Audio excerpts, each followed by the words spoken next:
先週に引き続いて、雷病の話です。 지난주에 이어서 나병에 대한 얘기입니다.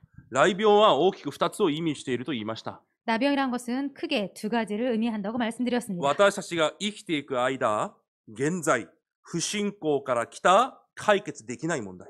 우리들이 살아가면서 원죄에서 오는 해결받을 수 없는 그 불쌍에서 온 문제. 特に私たちには雷病のような必ず癒されなければいけない古い枠。 특별히 우리들에게는 반드시 치유받아야 될 옛 틀, その古い枠という視点で今、御言葉を受けています。 옛 틀이라는 그런 시점으로 말씀을 받고 있습니다. この古い枠、また私たちに解決できない問題は、 이 옛 틀, 그리고 우리들이 해결받지 못하는 그 문제는 今日本文で書いてあったように、私が解決するものではありません。 오늘 본문에 써 있듯이 내가 해결할 것이 아닙니다. まずそれを今日皆さん忘れないでください。 오늘 이것을 여러분들 먼저 잊지 마시기 바랍니다. 私たちには古い枠があります。 우리들에게는 옛 틀이 있습니다. 古い枠がない人はいません。 옛 틀이 없는 사람은 で 없습니다. もその古い枠を壊される方はキリストです。 그렇지만 이 옛 틀을 부술 수 있는 분은 そ 그리스도이십니다. こから始まるんです。 여기에서 시작하는 것입니다. 私はこの教会の皆さんすべての人々が昔の枠を捨てて、 저는 이 교회 모든 성도분들이 옛 틀을 버리시고 新しい福音の枠を備えて、 새로운 복음의 틀을 갖추시고 24の御座の答えを受けて、 24의 보좌의 축복을 받으시고 教会、日本、世界を生かす皆さんになることを本当に願っています。 교회와 일본과 세계를 살리는 여러분들이 되시기를 진심으로 원하고 있습니다. 本当に皆さんを通してまたそれらは成り立つはずです。 정말로 여러분들 통해서 이 모든 것들은 다 되어질 것입니다. 皆さんを通してこの教会は必ず生かされ、成長し、また全てを生かすはずです。 반드시 여러분들 통해서 이 교회는 살아날 것이고 그리고 성장할 것이고 다 모든 것을 바꿀 것입니다. それが今の教会の時刻表です。 이것이 지금의 이 교회의 시간표입니다. 毎年経済的に苦しい教会です。 매년 경제적으로 힘든 교회입니다. だから当然、この教会を生かすことは難しいことだと私も考えていました。 그렇기 때문에 당연히 이 교회를 살리는 것은 어려울 것이라고 저도 생각했었습니다. しかし 그렇게. 難しいことじゃありません。 그렇지만 어려운 것이 아닙니다. 私たちが生きておられる神に向けて、 우리들이 살아 계신 하나님을 향해서 正しい信仰を持って、 바른 믿음을 가지고 正確な時刻表を見て、 정확한 시간표를 보고 正しい献身さえできるんであれば、 바른 헌신만 할 수 있다면 すぐ来月からでもこの教会は新しく生かされることができます。 바로 다음 달부터라도 새롭게 살아날 수 있을 것입니다. だから私がこの前、役員セミナーの時に言ったことを忘れないでください。 그렇기 때문에 제가 예전에 재직 세미나 때 말씀드린 것을 잊지 마시기 바랍니다. 本当に救われた生徒であるなら 정말로 구원받은 성도라면 考えるんです。 생각하는 것입니다. 教会にいる生徒すべての人が 교회에 있는 성도 모든 분들이 私と同じ水準の信仰であるなら 나와 똑같은 수준이라면 私と同じ献身の水準であるなら 나와 똑같은 헌신의 수준이라면 私と同じ私益の水準であるなら 나와 똑같은 사역의 수준이라면 この教会が持続されることができるだろうか。 이 교회는 지속될 수 있을까? 皆さんが一度考えるんです。 여러분들께서 한번 생각하시는 것입니다. もしそれが難しいと感じるなら 만약에 그것이 어렵다고 생각되신다면 私には更新しなければいけない間違った枠があるんです。 나에게는 갱신해야 될 잘못된 틀이 있다라는 것입니다. 特に今日は総会手術です。 특별히 오늘은 총회주일입니다. なぜ総会手術をやるのか。 왜 총회주의를 지키는가? なぜまた総会のために献金をするのか。 그리고 왜 또 총회를 위해서 헌금을 하는가? 本当に救われた生徒ならその考えは一旦置いといて、 정말로 구원받은 성도라면 일단 그런 생각들은 내려놓으시고 この日本の地に、 이 일본 땅에 また各地域に 그리고 각 지역에 福音を伝えるためだけに建てられた福音の教会。 복음을 전하기 위해서만 그것 때문만으로 위해서 세워진 교회 その教会の集まりである総会。 그리고 그 교회들의 모임인 총회 そのために1年に1回、 그것을 위해서 1년에 한 번 私たちが本当に集中して祈って、 우리들이 정말로 집중해서 기도하고 また献身する日がこの日なんです。 그리고 또 헌신하는 날이 이 날인 것입니다. 福音のために生きてますという私たちが、 복음 때문에 살고 있습니다라고 하는 우리들이 総会手術に対して、 총회 주일에 대해서 そのような切なる祈りと献身がないということは、 그런 간절한 기도와 그런 간절한 기도가 헌신이 없다면 それが偽りの信仰だというものです。 이것이 거짓 신앙이라는 것입니다. 私のために作られた枠があるんです。 나를 위해서 만든 틀이 있습니다. だから毎週御言葉を通してそれをまず見つけるんです。 그렇기 때문에 매주 말씀을 통해서 이것을 먼저 발견하는 것입니다. でも私は皆さんに、その枠を壊しなさいと強要はしません。 그렇지만 저는 그 틀을 부수라라고 강요는 하지 않습니다. それは私の信仰です。 이것은 저의 믿음입니다. 皆さんがそれを壊さないからといって皆さんを嫌ったりすることもありません。 그 틀을 여러분들께서 부수지 않는다고 해서 제가 여러분들을 싫어하거나 하지 않습니다. なんで壊さないんだとおかしく考えたりもしません。 왜 안 부술까라고 이상하게도 생각하지 않습니다. なぜなら、 왜냐하면 弟子は作るものじゃなくて、 제자는 만드는 것이 아니라 弟子は生まれるんです。 제자는 태어나는 것입니다. 世々の前から神が選んだんです。 이 세상 전부터 하나님께서 만드신 것입니다. すでに皆さんが弟子として呼ばれているなら、 이미 여러분들께서 제자로서 부름을 받았다면 私たちに残っている間違った枠も、 우리들에게 남아있는 잘못된 틀도 神様は必ず御言葉を通して壊すはずです。 하나님께서 반드시 말씀을 통해서 부숴주실 것입니다. 御言葉であるキリストの力によって必ず壊すはずです。 말씀인 그리스도를 통해서 반드시 부숴주실 것입니다. 今日、購読文にあったように、 오늘 교동문에 있었던 것처럼 私たちの中にある暗闇の枠、 우리들 안에 있는 그 어둠의 틀, 言葉となられたキリストの光が照らされるとき完全に崩れるはずです。 말씀된 그리스도의 빛이 비추어질 때 반드시 부서질 だ 것입니다. から皆さんに強要などはしません。 그렇기 때문에 여러분들에게 강요 같은 거 하지 않습니다. 神様がなさることです。 하나님께서 하실 だか 것입니다. ら皆さん見つけるだけでいいんです。 그렇기 때문에 여러분들은 발견만 하시면 됩니다. 先週言ったように認めればいいんです。 지난주에 말씀드린 것처럼 인정만 하시면 そして 됩니다. 神の前に告白すればいいんです。 그리고 하나님 앞에서 고백하시면 됩니다. 多くの牧師先生たちはこのようなことも言われます。 많은 목사님들은 이런 것까지도 말씀하십니다. 昔いくら多くの訓練をしたとしても、 예전에 아무리 많은 훈련을 받았다고 해도 結局すべての人が去っていって必要がなかった。 결국은 모두 떠나가고 그렇게 필요가 없게 됐다. 私はそう考えません。 그렇지만 저는 그렇게 생각하지 않습니다. 弟子じゃない人々には、 제자가 아닌 사람들은 その訓練の時間も、 그 훈련의 시간도 礼拝の時間も 예배 시간도 無意味な時間でした。 무의미한 시간이었습니다. しかし今残っている弟子たちには、 그렇지만 지금 남아있는 제자들은 過去のすべての訓練の時間、 과거의 모든 훈련 시간, すべての礼拝の時間が 모든 예배 시간이 訓練され、 훈련받고 成長する過程であった。 성장하는 ま 과정이었던 たその時刻表であったということを私は信じています。 그런 시간이었음을 저는 믿고 있습니다. だから手術のメッセージも同じです。 그렇기 때문에 주일 메시지도 똑같습니다. 講談の説教が弟子を作るんじゃないんです。 강단의 설교가 제자를 만드는 것이 아닙니다. すでに弟子として選ばれ呼ばれた人たちが、 이미 제자로서 선택받은 사람들이 講談の御言葉を通して弟子の訓練を受けるんです。 강단의 말씀을 통해서 제자의 훈련을 받는 것입니다. 間違った枠を見つけまた壊し、 잘못된 틀을 발견하고 또 부수고 新しい枠に成長していくだけです。 새로운 틀로 성장해 갈 뿐입니다. 神様は皆さんを弟子として呼ばれました。 하나님은 여러분들을 제자로 부르셨습니다. だとしたら今日も古い枠が壊され、 그렇다면 오늘도 옛 틀이 무너지고 新しい枠に向けて挑戦する時刻用であることを信じます。 새로운 틀을 향한 그런 성장의 시간임을 믿습니다. 皆さんも信じてください。 여러분들도 믿으시기 바랍니다. 皆さんは日本を生かす弟子として選ばれました。 여러분들은 일본을 살릴 제자로 선택받았습니다. だとしたら、 그렇다면 嫌になるほど自分の間違った枠が見えてくるはずです。 싫어질 정도로 자신의 잘못된 틀이 옛 틀이 발견되어질 것입니다. 嫌になるほどです。 싫어질 정도로. 私もそうです。 저도 그렇습니다. 自分自身に対して 자기 자신에게 대해서 嫌になるほど間違った枠が見えてきます。 너무 싫어질 정도로 나의 잘못된 틀이 보여졌습니다. 弟子だからです。 제자이기 때문입니다. 神様がそれを癒そうと今表してるんです。 하나님께서 그것을 고치시려고 지금 드러내시는 だからそう 것입니다. いう時にどうすればいいのか。 그럼 그때 어떻게 하면 되는 そ 거야? れが今日の内容です。 그것이 오늘 내용입니다. 今日の本文、雷病が清められる過程が出てきます。 오늘 본문에 이 나병이 깨끗해지는 그런 과정이 나오고 す 있습니다. なわち私たちの昔の枠が壊れる過程。 즉 우리들의 옛 틀이 부서지는 과정. 皆さんがいくら頑張っても解決できない問題が解決される過程。 여러분들이 아무리 노력해도 해결받지 못하는 그것이 해결받는 과정. その一つ目。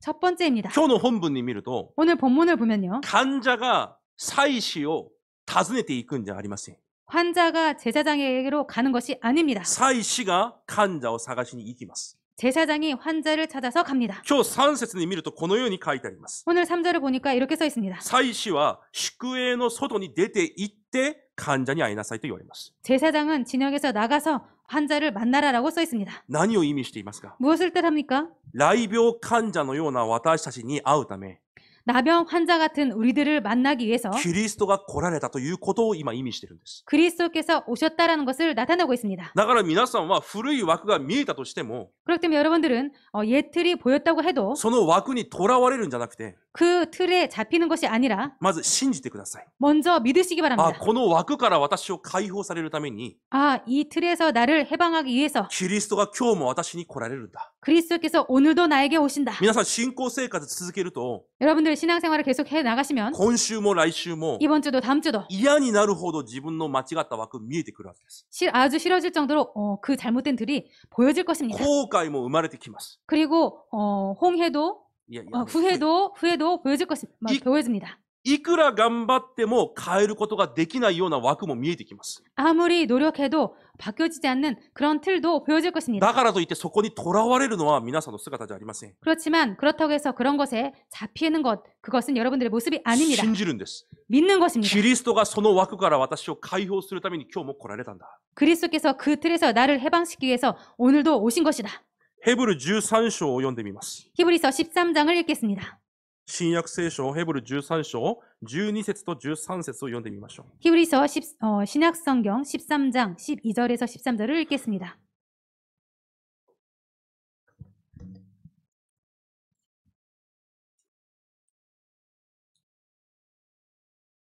12、13を一緒に読みます。 12절, 13절을 같이 읽겠습니다. せーの。ですから、イエスもご自分の血によって民を聖なるものとするために、門の外で苦しみを受けられました。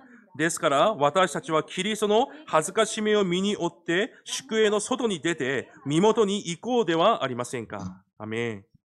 旧約、今日の本文のこの内容を、 구약 성경의 오늘 본문의 이 내용은 雷病患者を癒すために祭司が出て行ったというこの内容を 나병 환자를 고치기 위해 진찰하기 위해서 제사장이 진영으로 나갔다라는 이 본문 내용을 私たちにも成就させるため 우리들에게도 성취시키기 위해서 雷病患者を癒されたように 나병 환자를 치유하신 것처럼 私たちの古い枠を癒されるため 우리들의 옛 틀을 고치시기 위해서 イエス・キリストが私たちの大祭司となられ 예수 그리스도께서 우리들의 대제사장이 今日 되셔서 の本文と同じように 오늘 본문과 똑같이 外で 밖에서 外にエルサレムの街の中ではなくて 예루살렘의 그 성 안이 아니라 外に出てきて苦しみを得て 그 성문 밖에 나가서 고난을 外で 받으셨습니다. 十字架を背負われ死なれたんです。 그 밖에서 십자가를 지시고 죽으신 것입니다. なぜ 왜입니까? この今日の本文の内容を皆さんにも成就されるため 오늘 이 본문 내용을 여러분들에게도 성취시키기 위해서입니다. それを信じるんです。 그것을 믿는 것입니다. 私がキリストを信じているということは 내가 그리스도를 믿고 있다는 것은 今日見つけた私の間違った枠でさえも 오늘 내가 발견한 나의 잘못된 틀까지도 キリストが解決なさるためなんだ。 그리스도께서 해결하시기 위해서다. 来週見つける間違った枠さえも 다음 주에 발견할 잘못된 그 キリスト 틀까지도 が解決なさるために十字架で死なれたんだ。 그리스도께서 해결하시기 위해서 십자가에서 죽으신 것이다. だから今読んだところに何と書いてありますか？ 그렇기 때문에 오늘 지금 읽은 부분에 뭐라고 써 있습니까? 私たちも宿営から出てその前に出ていこう。 우리도 영문 밖으로 그에게 나아가자. 皆さんそれだけでいいんです。 여러분들 이것으로 충분합니다. 間違った枠が見えたからといって 잘못된 틀이 보였다고 해서 なんでお前はその枠を持ってるんだ？ 왜 너는 그런 틀을 갖고 있어? 私は皆さんに決してそういうふうには言いません。 저는 절대로 그런 식으로 여러분들에게 말씀드리지 않습니다. もちろんこれらが間違った枠ですよと紹介はします。 물론 이런 것들이 잘못된 틀입니다라고 소개는 합니다. しかし皆さんがそれらの枠を持っているからといって皆さんが間違っているとは言いません。 그렇지만 여러분들이 그런 것을 갖고 있다고 해서 여러분들이 틀렸다고는 말씀드리지 않습니다. 皆さんが本当に弟子なら 여러분들께서 진짜로 제자라면 キリストが十字架ですでにそれを解決されています。 그리스도께서 십자가에서 이미 그것을 해결하셨습니다. 皆さんがすることは 여러분들께서 하실 것은 それを信じて今日もキリストの前に出ていくことなんです。 오늘도 그것을 믿고 오늘도 그리스도 앞에 나아가는 것입니다. だから礼拝を捧げるんです。 그렇기 때문에 예배를 드리는 것입니다. その前に出ていくすべての日が 그 앞으로 나아가는 모든 날이 私たちにとっては清められる日なんです。 우리들에게 있어서 정결하게 되는 날입니다. 今日ヘブルを開いているので4章を読んでみましょう。 히브리서를 펼치고 계시기 때문에 4장을 읽겠습니다. 14節から16節を読んでみます。 14절부터 16절까지 읽겠습니다. 4章14から16まで一緒に読みます。 4장, 히브리서 4장 14절부터 16절까지 같이 읽겠습니다. せーの。さて、私たちのためには、もろもろの天を通られた偉大な大祭司である神の子イエスがおられるのですから、私たちの信仰の告白を固く保とうではありませんか。私たちの大祭司は、私たちの弱さに同情できない方ではありません。罪は犯されませんでしたが、すべての点で私たちと同じように試みに遭われたのです。ですから、私たちは憐れみを受け、また恵みをいただいて、折にかなった助けを受けるために、大胆に恵みの御座に近づこうではありませんか。アメン。皆さんにとって毎日がこのような祝福の日なんです。 여러분들에게 있어서 매일이 이러한 축복인 것입니다. それが一つ目の、過程です。 이것이 첫 번째 과정입니다. 皆さんの古い枠が壊れる一つ目の過程。 여러분들의 옛들이 부서지는 첫 번째 あ、 과정입니다. キリストは解決なさったんだ。 아, 그리스도께서 해결하신 거구나. いくら嫌な姿、 아무리 싫은 모습, いくら間違った姿、 아무리 틀린 모습, 間違った枠が見えたとしても、 틀린 틀이 보일지라도 それに制せられる必要はありません。 그런 것에 잡힐 필요는 なんで 없습니다. 私は未だにこうなんだ。 왜 나는 아직까지도 이렇지? 苦しむ必要もありません。 고통받을 필요 없습니다. 告白するんです。 고백하는 あ、 것입니다. このために私の代わりに十字架を背負われたんだ。 아, 이것 때문에 나를 대신하여서 십자가를 지셨구나. それを信じて出ていくときにまたこれも癒されるんだ。 그것을 믿고 나아갈 때 이것도 또 치유받는구나. そのような礼拝になることを主の皆で祝福します。 그러한 예배가 되시기를 주님의 이름으로 축복드립니다. そして二つ目の過程です。 그리고 두 번째 과정입니다. 2羽の鳥を捕まえます。 두 마리 새를 잡습니다. そして1羽の鳥は殺します。 그리고 한 마리는 죽입니다. で、もう1羽にその血を浸します。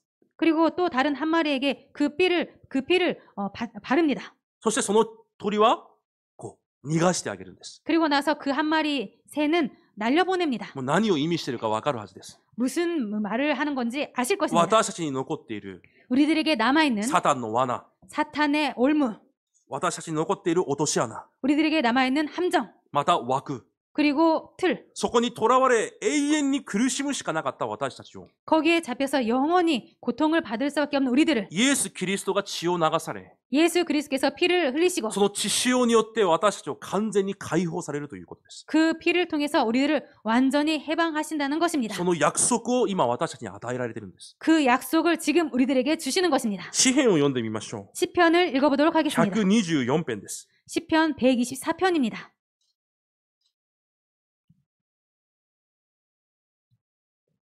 7節だけ読んでみます。 7절만 읽도록 하겠습니다.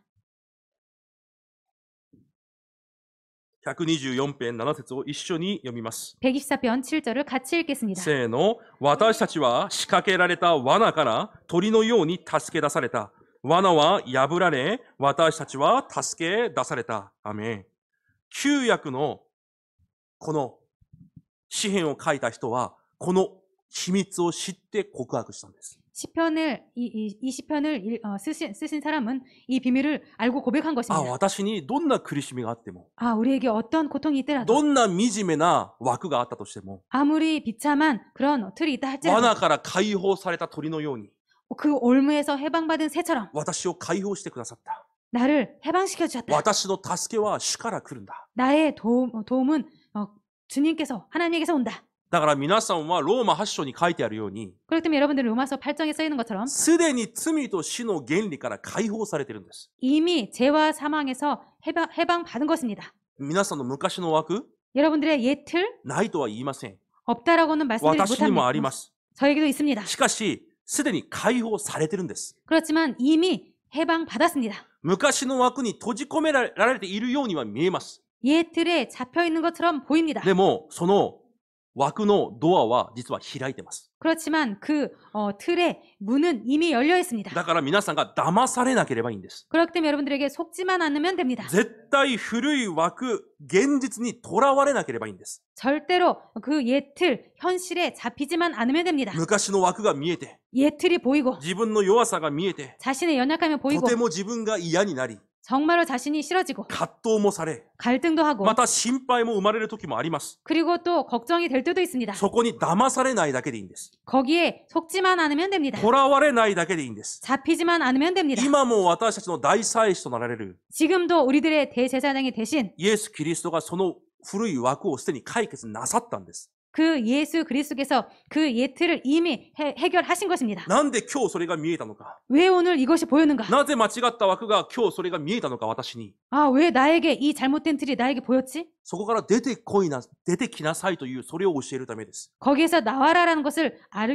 가르쳐 주시기 もう 위해서입니다. それを私が解決したから、 그것을 이미 내가 해결했기 때문에 もう門は開いてるから、 이미 문은 열려 있기 때문에 これ以上それにとらわれず、 더 이상 거기에 잡히지 말고 そこから出てきなさい。そのために皆さんに見せてるんです。 거기에서 나와라. 그것을 가르쳐 주기 위해서 하나님께서 보이신 것입니다. だとしたら私たちも告白すればいいんです。 그렇다면 우리들도 고백하면 됩니다. この問題ですら、キリストが解決なさったことを信じます。 이 문제까지도 그리스도께서 해결하심을 믿습니다. そしてその枠を脱ぎ捨て、 그리고 그 틀을 벗어버리고 新しい枠を備えることを願います。 새로운 틀을 갖추시기를 원합니다. その告白でいいんです。 그 고백으로 충분합니다. そして今日また何をしますか、3番目。 그리고 오늘 세 번째 또 무엇을 합니까?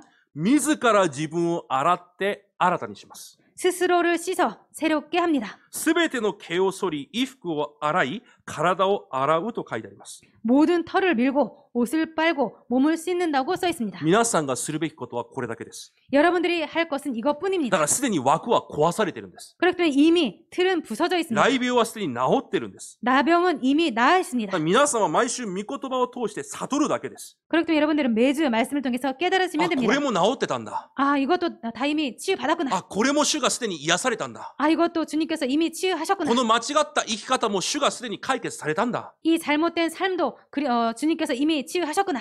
だからそれを御言葉を聞いて悟ればいいんです。 이것을 말씀을 듣고 깨달으면 됩니다. あ、出てくればいいんだ。 아, 나가면 そ 되는구나. こから出てくる時刻表なんだ。 아, 여기서 나가야 될 시간표구나. これ以上そこにとらわれるんじゃなくて、 더 이상 거기에 잡히는 것이 아니라 解放されたことを発見し、 해방받았음을 발견하고 新しくなる祝福の時刻表なんだ。 새롭게 될 시간표구나. それが礼拝なんです。 이것이 예배인 것입니다. 皆さんの礼拝、毎週そのような答えがあることを主の皆で祝福します。 여러분들의 예배가 매주 이런 축복이 있으실 것을 주님의 이름으로 축복드립니다. だから現実にとらわれなければいいんです。 그렇기 때문에 현실에 잡히지 않으면 됩니다. 簡単に言って、 간단하게 말씀드려서 何があっても、 무슨 일이 있어도 キリストの前に出てきて、 그리스도 앞에 나와서 礼拝にだけ勝利すればいいんです。 예배에만 승리하면 됩니다. もうそれで十分です。 그것으로 충분합니다. ルカ4章27節を一緒に読んでみましょう。 누가복음 4장 27절을 같이 읽도록 하겠습니다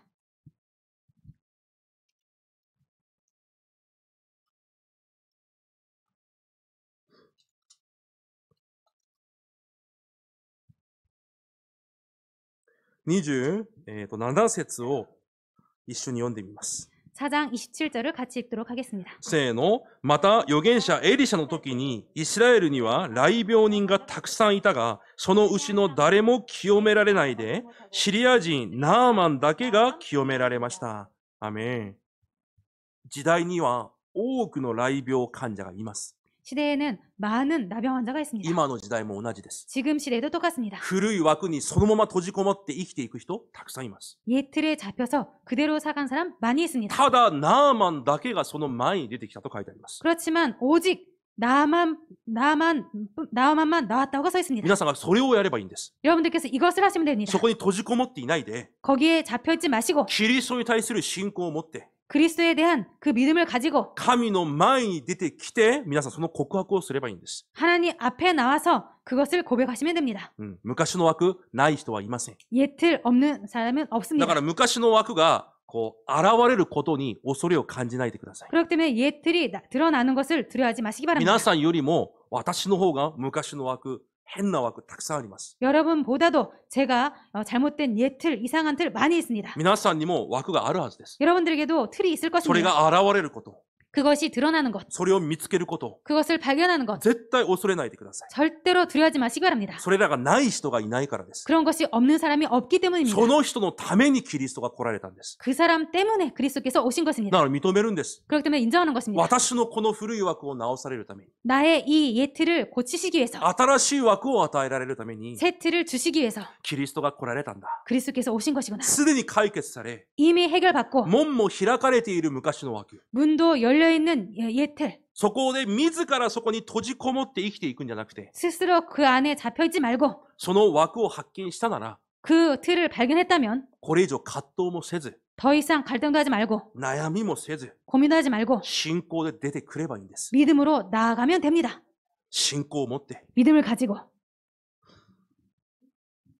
簡単なことです。古い枠を変えるということは。 그렇기 때문에 간단한 것입니다. 예틀을 바꾼다는 皆さ 것은. んが壊すなら難しいです。 여러분들께서 나 고치시려면 어려운 私 것입니다. の力で解決できない問題を解決する難しいことです。 내가 해결할 수 없는 그 문제를 해결하는 것 어렵습니다. でも簡単です。 그렇지만 간단합니다. 十字架でキリストが全て解決なさったんです。 십자가에서 그리스도께서 이미 다 해결하셨습니다. 解決された事件を、問題を、 해결하신 그 사건을, 문제를, 解決されたその古い枠を 해결하신 그 예틀을 毎週毎週見せてるだけなんです。 매주 보이고 계실 뿐입니다. 私がそれも解決したんだよ。 내가 그것도 해결했어. それを見つけさせて、信仰を持って出てくればいいんだよ。 그것을 발견하고 믿음을 가지고 나아가면 됩니다. 皆さんの全ての問題がそうだということです。 여러분들의 모든 문제가 그렇다는 것입니다. どんな問題があっても、 어떤 문제가 있어도, どんな古い枠があっても、 어떤 예틀이 있어도 イエス・キリストが終わらせたことを認めて、 예수 그리스도께서 끝내셨음을 인정하고 私も終わらせればいいんです。 나도 끝내면 됩니다. それ以上の答えがないんです。 이 이상의 응답이 だ 없습니다. からただイエスなんです。 그렇기 때문에 오직 예수인 것입니다.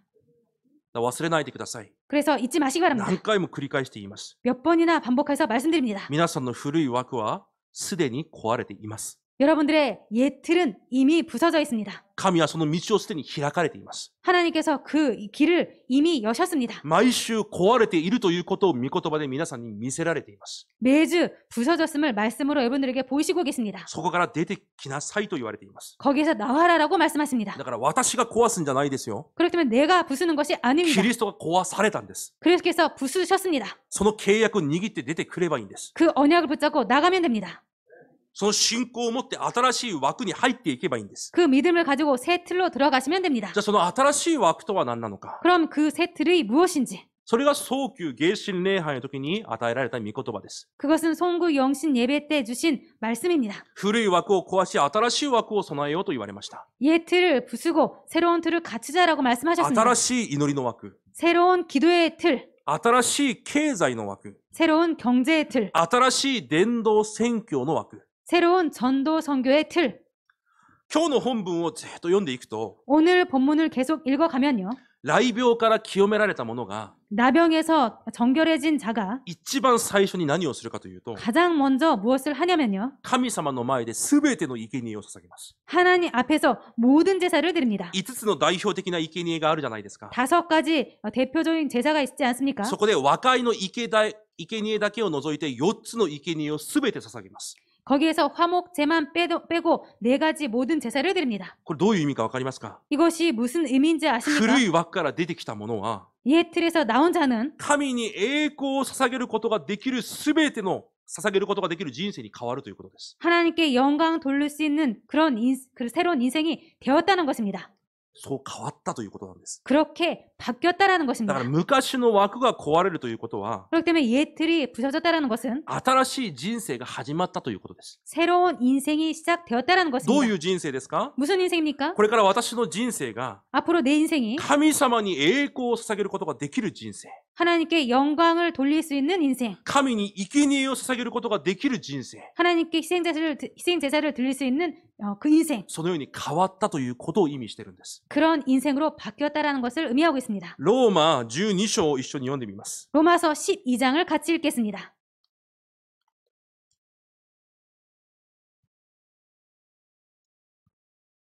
一節です。 로마서 12장 1절입니다. 一節だけ一緒に読んでみます。 1절만 같이 읽겠습니다. せーの。そういうわけですから、兄弟たち、私は神の憐れみゆえに、あなた方にお願いします。あなた方の体を神に受け入れられる清い生きた供え物として捧げなさい。それこそ、あなた方の霊的な礼拝です。アメン。これから私たちの体が、 앞으로 우리들의 몸이, 簡単に言うと私たちの暮らし、 간단히 말씀드려서 우리들의 삶, もう人生そのものが 인생 그 자체가 神様に喜ばれる、 하나님이 기뻐하시는 生きた供え物として捧げることができるようになったということなんです。 거룩한 산 제물로 드릴 수 있게 되었다라는 것입니다. どうすれば私の人生が神に用いられるんですか？ 어떻게 하면 제 인생이 하나님께 쓰임 받을 수 있나요?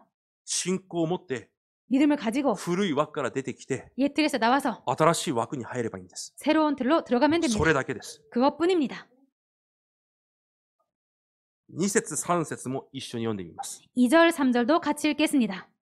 せーの。この世と調子を合わせてはいけません。いや、むしろ、神の御心は何か、すなわち何が良いことで、神に受け入れられ、完全であるのかをわきまえ知るために、心の一心によって自分を変えなさい。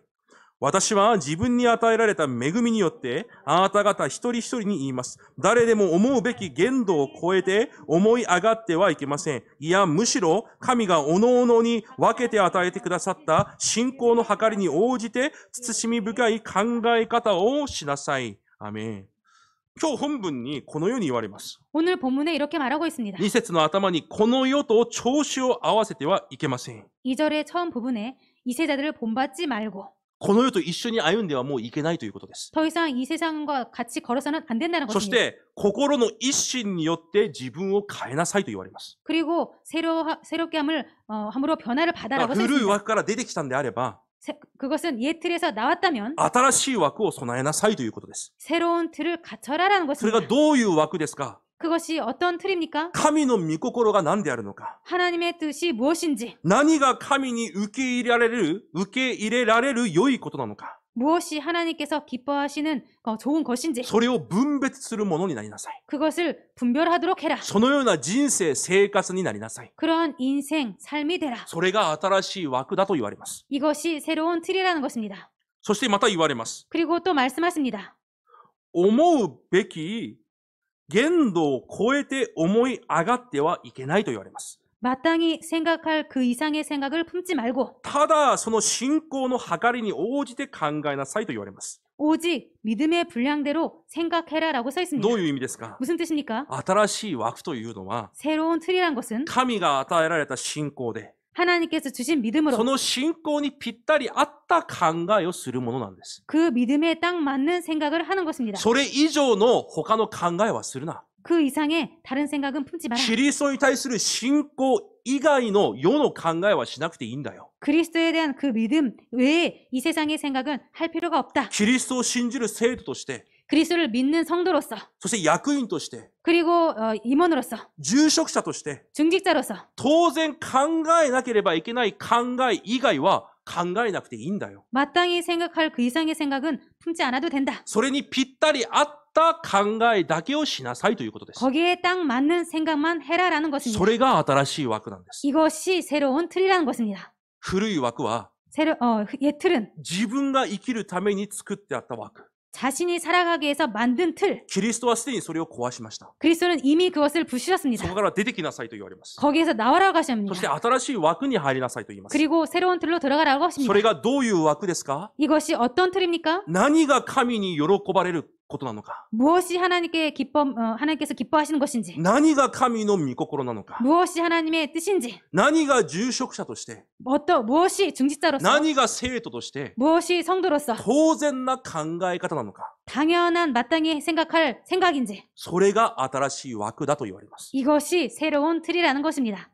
難しいことは一つもありません。 어려운 것은 하나도 없습니다. だから今年、昔の枠が壊れ、 그렇기 때문에 올해 옛 틀이 부서지고 3つの枠を備えるために改革が私たちに始まったんです。 새로운 틀을 갖추기 위해서 우리들에게 개혁이 시작된 것입니다. これが早期迎神礼拝の御言葉でした。 이것이 송구 영신 예배의 말씀이었습니다. 一つ目の枠、 첫 번째 틀, 新しい祈りの枠。 새로운 기도의 틀, 不信仰を捨てて、 불신앙을 버리고 私を生かすための祈りの祭壇を続けて築くんです。 나를 살리는 기도의 단을 계속 쌓는 것입니다. 昨日のメッセージでも出てきました。 어제 말씀에도 나왔습니다. 私を生かすための祈り。 나를 살리기 위한 기도. 皆さんの祈りは何ですか？ 여러분들의 기도는 무엇입니까?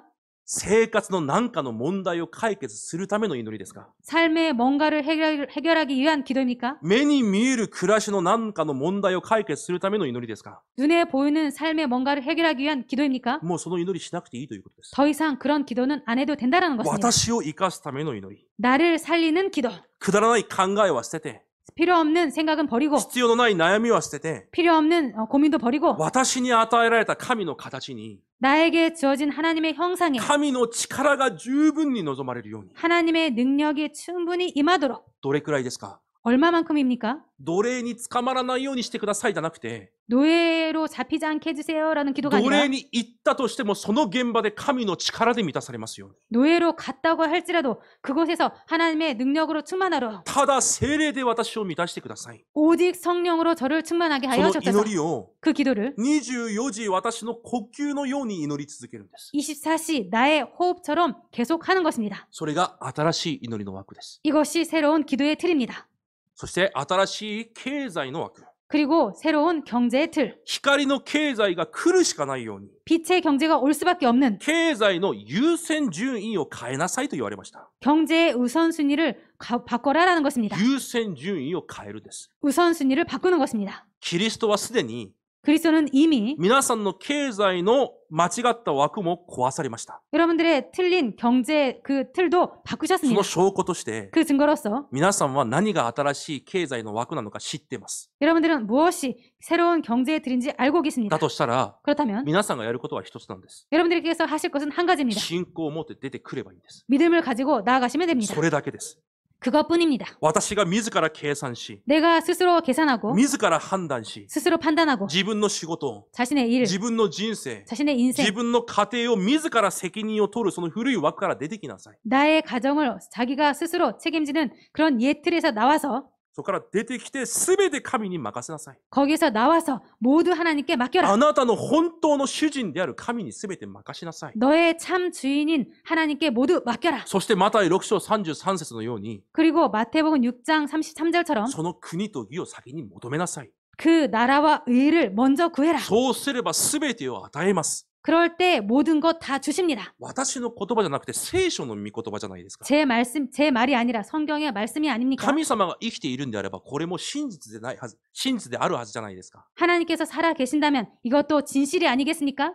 その枠に入っていくんです。 그 틀에 들어가는 た 것입니다. だそれだけです。 여러분들 그것뿐입니다. 何かめちゃくちゃすごい素晴らしいことをするんじゃないんです。 뭔가 아주 훌륭한 대단한 것을 하는 것이 生 아닙니다. きている神の御言葉を信じて、 살아계신 하나님의 말씀을 믿고 私の優先順位を変えるだけなんです。 나의 우선순위를 바꿀 その 뿐입니다. 国と義を先に求める。 그 나라와 의를 먼저 구하는 것입니다. それが3番目、伝道宣教の新しい枠につながるんです。 이것이 세 번째 전도 선교의 새로운 틀로 연결됩니다. ほとんどの人がこのように生きています。 거의 모든 사람들이 이렇게 살고 있습니다. このような枠の中で生きています。 이러한 틀 안에서 살고 있습니다. 私を生かすための枠。 나를 살리기 위한 틀, 私の仕事がうまくいくための枠。 나의 일이 잘 되기 위한 틀, 私の家庭がうまくいくための枠。 내 가정이 잘 되기 위한 틀, そこから出てきなさいということです。 거기에서 나와라라는 것입니다. 家庭を生かし、 가정을 살리고 あなたを生かすのは 너를 살리는 것은 私だから、 나이기 때문에 私が願っていることをあなたも考えなさい。 내가 원하는 것을 너도 생각해라. 私が願っている伝道宣教、それだけを考えてもいいんだよ。 내가 원하고 있는 전도 선교를 너는 그것만 생각하면 된다. なぜ？ 왜입니까? 私があなたの人生責任取るから。 내가 너의 인생을 책임질 테니까 それを信じるんです。 그것을 믿는 것입니다. 難しくないじゃないですか。 어렵지 않지 生 않습니까? きている神様の御言葉を 살아계신 하나님의 말씀을 信じて、 믿고 信仰を持って古い枠から出てくるんです。 믿음을 가지고 옛 틀에서 나오는 것입니다. 新しい枠に挑戦するんです。 새로운 틀을 도전하는 そ 것입니다. れだけです。 그것뿐입니다. 信じればいいんです。 믿으면 됩니다. 私たちが信じてワンネスになれば、 우리들이 믿고 원네스가 되면 できないことはありません。 못할 것이 없습니다. なぜですか？ 왜입니까? 神様が働かれるからです。 하나님께서 역사하시기 때문입니다. 家庭を生かし、 가정을 살리고 教会を生かし、 교회를 살리고 現場を生かし、 현장을 살리고 総会を生かすものとして、 총회를 살리는 も 자로서 うその人生であることだけを考えなさい。 그런 인생인 것만을 생각해라. そのために私がどうすればプラットフォームになるのか。 그것을 위해서 내가 어떻게 하면 플랫폼이 되는가? どうすれば私がワッチタワーの役割を果たすことができるのか。 어떻게 하면 내가 워치타워의 역할을 다할 수 있을까? どうすれば霊的アンテナの役割を果たすことができるのか。 어떻게 하면 내가 영적 안테나의 역할을 다할 수 も 있을까? うそれだけを考える新しい枠に来なさい。 그것만 생각하는 새로운 틀로 와라. それだけを考えても、 그것만 생각해도 あなたの人生は私が責任を取るから。 너의 인생을 내가 책임질 거니까. これが今年私たちに始まった革命です。 이것이 올해 우리들에게 시작된 혁명입니다. このように3つの新しい枠が私たちに備えられるんであれば、 이렇게 새 틀이 우리들에게 갖추어진다면 その時から誠の答えが始まるんです。 그때부터 참된 응답이 시작됩니다. 元旦メッセージの時にくださったように、 원단 메시지 때 주어진 것처럼 私に、 나에게, 教会に、 교회에, 私の現場に、 내 현장에 ついにミザの能力が24時間望まれる答えが来るんです。 드디어 보좌의 능력이 24시간 임하는 시간표가 옵니다. 私が頑張って現場で何かを成り立たせるんじゃなくて、 내가 열심히 해서 현장에서 뭔가 되어지도록 하는 것이 아니라 新しい枠を備えただけなのに、 새로운 틀만 갖췄는데 私の現場に24時間神の力が望まれるんです。 내 현장에 24시간 하나님의 능력이 임하는 것입니다. 誰が勝つんですか？ 누가 이기겠습니까? 誰がそのような皆さんに勝てるんですか？ 누가 그러한 여러분들을 이기겠습니까? この答えを受けなければいけないんです。 이 응답을 받아야 됩니다. ミザの24、 보좌의 24, 私に、 나에게, 教会に、 교회에, 現場に、 현장에 24時間神の祝福が望まれ続けるその祝福。 24시간 하나님의 축복이 계속 임하는 그 은혜. 今日14章、このレビ記14章の最後までずっと読んでいくと、 오늘 레위기 14장을 마지막까지 계속 읽어가면요. その生贄で捧げた血を 그 제사로 드린 피를 耳たぶにつけて、 귀에 바르고 そして手の親指につけて、 그리고 엄지손가락에 바르고 足指につけます。 그리고 발가락에도 바릅니다. そして祭司は油を手に取って、 그리고 제사장은 기름을 손에 その耳たぶ 잡고 につけて、 그 귀에 바르고 血の上にですよ。 그 피 위에입니다. その血が塗られた指の上にまた油を塗って、 그리고 그 피가 발라진 손가락 위에 또 기름을 바르고 血が塗られた足の指の上に油を塗って、 피를 바른 그 발가락 위에 기름을 바르고 そして頭に油を注ぎます。 그리고 머리에 기름을 부릅니다. 何を言っ 붓습니다. ていますか？ 무엇을 말합니까? 皆さんが古い枠から出てきて、 여러분들께서 옛 틀에서 나오셔서 新しい枠の中に入ってくるだけで、 새로운 틀로 들어오기만 하시면 キリストの能力が24時間望まれ、 그리스도의 능력이 24시간 임하고 聖霊の満たしが24時間満たされる暮らしに変わるということです。 성령 충만이 24시간 임하는 그런 여러분의 삶으로 바뀐다는 것입니다. 血はキリストの力、 이 피는 그리스도의 능력, 油は聖霊の力を意味しているの分かってるじゃないですか。 이 기름은 성령의 능력임을 여러분들 알고 계시지 それを 않습니까? 手に、 그것을 손에, 耳に、 귀에, 足に、 발에, 頭に塗るんです。 머리에 바르는 どういう 것입니다. 意味ですか？ 무슨 뜻입니까? 私がすること、 내가 할 것, 行くところ、 가는 곳, 聞くこと、 듣는 것, 私の考え、 내 생각, すべてのところにキリストの力が望まれるということです。 모든 곳에 그리스도의 능력이 임한다는 것입니다. すべての現場に聖霊の力と知恵が望まれるということです。 모든 현장에 그리스도의 능력과 그 지혜가 임한다는 것입니다.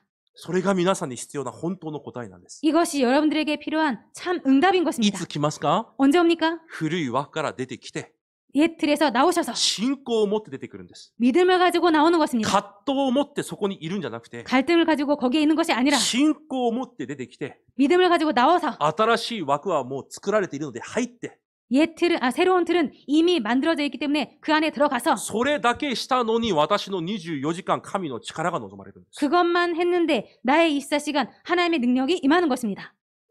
ミザの力を味わう私の24の答えが始まります。 보좌의 능력을 누르는 나의 24시가 시작되는 것입니다. そのような皆さんが教会に来るとき、 그러한 여러분들께서 교회에 오시면 いつどんな時よりも、 언제 어느 때보다도 ミザの力の臨在を体験する礼拝になります。 보좌의 능력의 임재를 체험하는 그런 때가 되는 そし 것입니다. てそれを多くの人々、そして広大に伝えることができる教会24の答えが皆さんに望まれます。 그리고 후대와 그리고 많은 사람들에게 그것을 전달하는 여러분들의 교회 입사가 되는 것입니다. この教会で体験した御座の力が 교회에서 체험한 그 보좌의 능력 皆さ 입사가 んの職業に、 이것이 여러분들의 직업에, 皆さんの経済に、 여러분들의 경제에, 皆さんの出会いに望まれる 여러분들의 만남에 임하는 現場24の答えが始まるんです。 현장 입사가 그 응답이 시작됩니다.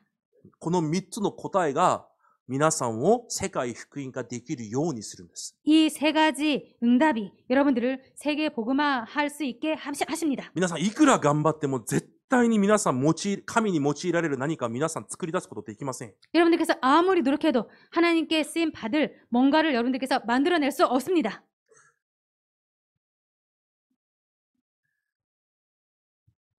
皆さんが、いろんな職業をされてるでしょう。 여러분들께서 많은 직업을 갖고 계십니다. そこで光の経済も必要だし、 거기에서 빛의 경제도 필요하고 神に栄光を捧げられる作品も残さなければいけないとメッセージを聞いています。 하나님께 영광 돌리는 그런 작품도 만들어야 된다고 메시지를 통해서 듣고 계십니다. 今日子供の礼拝にこういうことを言いました。 오늘 어린이 예배 때 이런 것을 말씀드렸습니다. いろんな職業がある。 많은 직업이 있다. いろんな分野がある。 많은 분야가 있다. その分野の最高の専門家が誰だかわかるか？ 그렇지만 그 분야의 최고의 전문가가 누군지 아는가?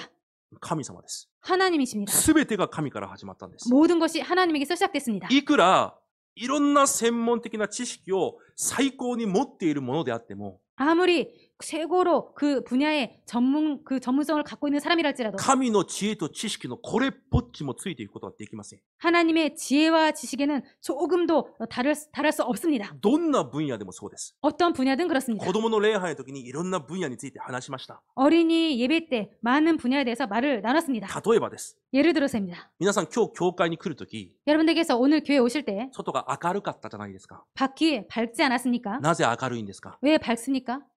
光があるからです。 빛이 있기 때문입니다. その光はどこから来てるんですか？ 그 빛은 어디에서 왔습니까? そうすればみんなが太陽って言うはずです。 그렇게 물으면 모두 태양이라고 말합니다. でも創世記一章に見ると、 그런데 창세기 1장을 보면은 神は太陽を作って光を作ったんじゃなくて、 하나님께서 태양을 만들고 나서 빛을 만드신 것이 아니라 一番最初に光を作られたと言われます。 가장 먼저 빛을 만드셨다고 써 있습니다. じゃあその光はどこから来た光なんですか？ 그럼 그 빛은 어디서 온 빛입니까? 理解できないでしょう。 이해 못하시죠?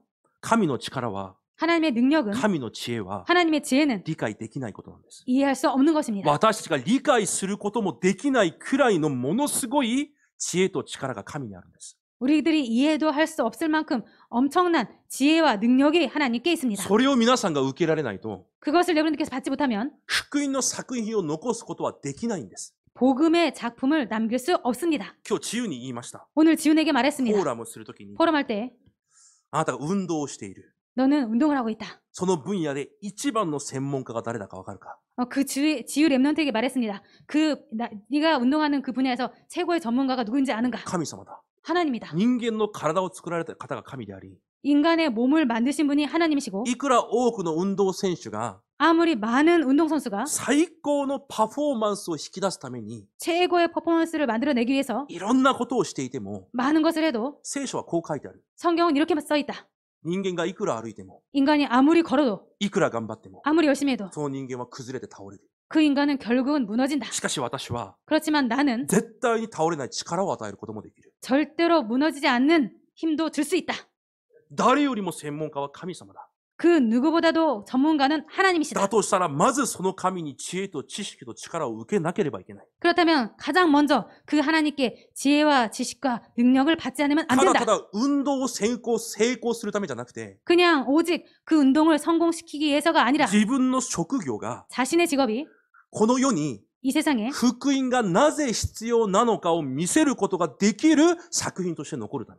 왜 복음이 필요한지를 보일 수 있는 작품이 될 수 있을 정도로 だから神にその力を必ず受けなければいけない。 그렇기 때문에 하나님께 반드시 그 힘을 받지 않으면 안 된다. それは皆さんも同じです。 이것은 여러분들도 똑같습니다. 皆さんの子供も同じです。 여러분들의 자녀도 똑같습니다. どんな分野にいても、 어떤 분야에 どん 있든지 な職業を持っていても、 어떤 직업을 갖고 있든지 最高のその分野に対する知恵と知識は神にあります。 최고의 그 분야의 지식과 지혜는 하나님께 있는 だから 것입니다. 箴言9章10節にこのように書いてあるんです。 그렇기 때문에 잠언 9장 10절에 이렇게 써 있는 것입니다. すべての知恵の始まりは、 모든 지식의 근본은 すべての知恵の根本は、 모든 지혜의 근본은 神を知ること、 하나님을 아는 것, 神を恐れること。 하나님을 두려워하는 것.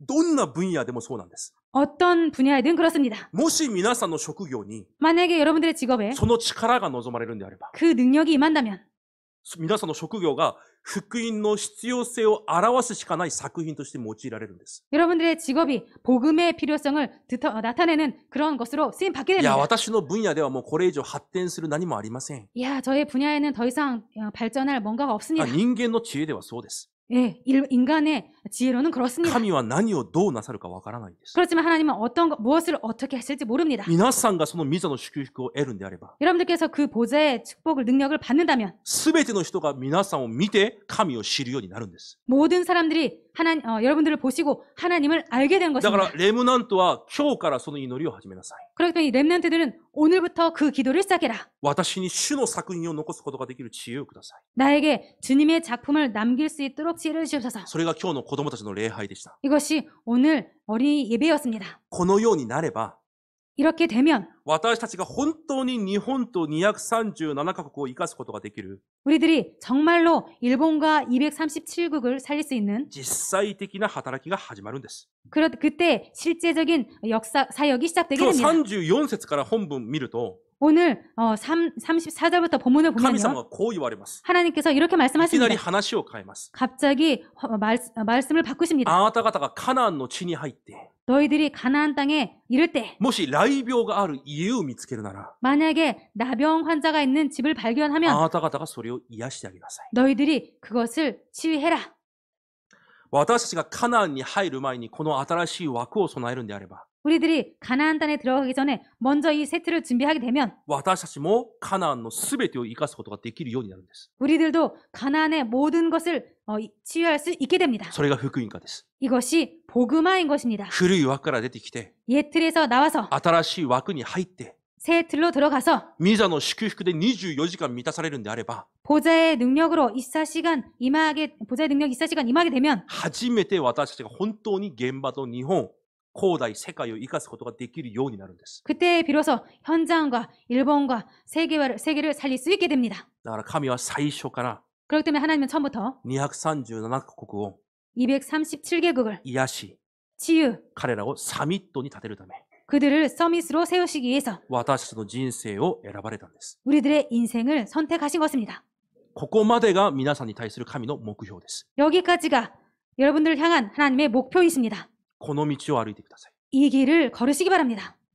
今日メッセージ本当に重要です。 오늘 메시지 정말로 중요합니다. この道を歩くんです。 이 길을 걷는 것입니다. これ以外、日本を生かす方法ありません。 이 외에 일본을 살릴 길은 こ 없습니다. れ以外、皆さんの子供たち、私たちの後代たちが成功できる道ありません。 이 길 외에 여러분들의 자녀, 우리들의 후대가 성공할 길은 없습니다. 結論です。 결론입니다. 結論は聖書一箇所読んで終わりにしましょ 결론적으로 성경 한 구절 읽고 마치도록 う。イ 하겠습니다. ザヤ43章、 이사야 43장 18節から21節を一緒に読みます。 18절부터 21절을 같이 읽겠습니다.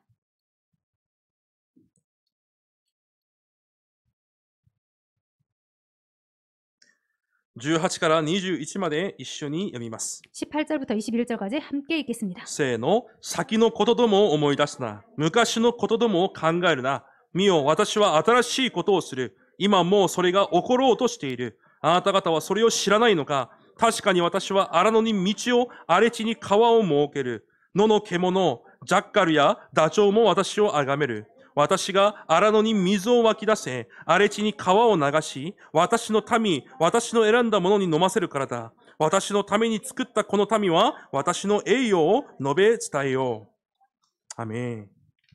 神様が砂漠に川を出し、 하나님께서 사막에 강을 내시고 水が湧き出るようにすると言われます。 물이 나도록 하신다고 하셨습니다. 話にもならないことをこれから皆さんにするということです。 말도 안 되는 것을 앞으로 여러분들에게 펼치신다는 だ 것입니다. から一つのことを言われます。 그렇기 때문에 한 가지 말씀하십니다. 昔のことはもう忘れろ。 옛날 일을 생각하지 말라. 昔の枠はもう捨てろ。 옛날 예틀을 버려라.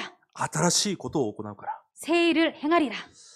それが皆さんが今年必ず受けなければいけない答えです。 이것이 올해 여러분들께서 반드시 받아야 될 응답입니다. 昔の枠に騙されず、 옛 틀에 속지 마시고 新しい枠に入る答えが皆さんにあることを主の皆で祝福します。 새로운 틀로 들어가시는 여러분 되시기를 주님의 이름으로 축복드립니다. お祈りします。 기도하겠습니다. 神様感謝します。 하나님 감사드립니다. すでに十字架で古い枠を壊されたキリストに感謝を捧げます。 이미 십자가에서 옛 틀을 부수신 그리스도께 감사를 드립니다.